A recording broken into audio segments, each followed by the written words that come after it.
औज़ुबिल्लाहिमिनश्शैतानिर्रजीम बिस्मिल्लाहिर्रहमानिर्रहीम अस्सलामु अलैकुम वरहमतुल्लाहि वबरकातुहू। मैं हूँ आपका दोस्त मार जावेद और आप देख रहे हैं खेड़ा गोट फार्म।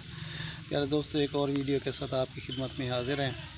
ये मेरे दोस्त रियाज भाई तहसील चौबारा हेड वैली से तशरीफ़ लाए हैं और ये बकरी भाई रियाज ने ख़रीदी है। पहला आवारा है, दांतों में अभी खीरी है और 4 महीने की गब्बन है। प्यारे दोस्तों, जिस मकसद के लिए रियाज भाई ने ये बकरी ख़रीदी, अल्लाह पाक उसका वो मकसद पूरा करे। आप भी दोस्त अगर कोई जानवर खेड़ा गोट फार्म से ख़रीदना चाहते हैं तो आप आएँ, तशरीफ़ लें, विज़िट करें और आपको हम जानवर बहुत ही जायज़ मुनासिब कीमत पर देंगे।